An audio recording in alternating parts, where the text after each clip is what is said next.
আমাদের হাওলাতে 2 লক্ষ টাকা অতি সত্বর ফেরত দেওয়ার জন্য বিশেষভাবে অনুরোধ জানানো। লক্ষ্মীপুরের রায়পুরে পাওনা টাকা আদায়ের এক অভিনব ও ব্যতিক্রমী ঘটনা ঘটেছে, যা পুরো এলাকায় ব্যাপক চাঞ্চল্যের সৃষ্টি করেছে। দীর্ঘদিন প্রবাসে থেকে হাড় ভাঙা খাটুনি খেটে অর্জিত অর্থ স্থানীয় পরিচিতদের ধার দিয়েছেন এক প্রবাসী, কিন্তু নির্ধারিত সময় পার হয়ে গেলেও সেই টাকা ফেরত না পাওয়ায় এবং বারবার তাগাদা দিয়েও কোনো সুরাহা না হওয়ায় শেষ পর্যন্ত নিরুপায় হয়ে ওই প্রবাসী এলাকায় মাইকিং করার সিদ্ধান্ত নেন। নাজমা বেগম, ফজলুর রহমান, আলীগঞ্জ বাজার, ফজিউল্লাহ দলবের বাড়ি, আপনাদেরকে বিশেষভাবে অনুরোধ করা যাচ্ছে আমাদের হাওলাতে 2 লক্ষ টাকা অতি সত্বর ফেরত দেওয়ার জন্য বিশেষভাবে অনুরোধ জানানো হচ্ছে।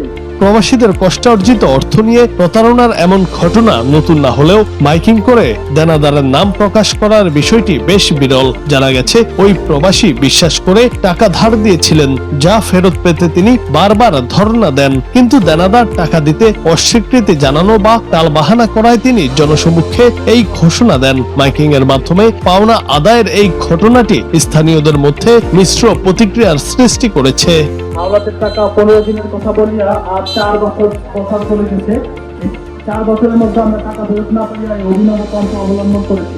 অনেকেই বলছেন, প্রবাসীরা যখন বিদেশে দিনরাত পরিশ্রম করে দেশে টাকা পাঠান, তখন সেই অর্থ আত্মসাৎ করা অত্যন্ত ন্যাক্কারজনক। মাইকিং করার মাধ্যমে ওই প্রবাসী কেবল নিজের পাওনা আদায় নয়, বরং প্রতারক চক্রের হাত থেকে অন্যদের সচেতন করারও একটি বার্তা দিয়েছেন বলে মনে করছেন অনেকে।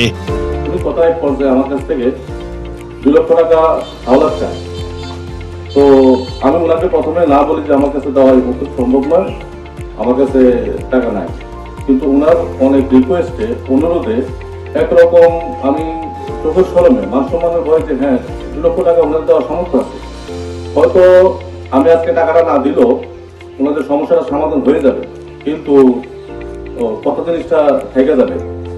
তো আমি চক্ষু লজ্জায় আমি টাকাটা ওনাকে দিই। জুনায়েদ আহমেদ, বাংলা টিভি।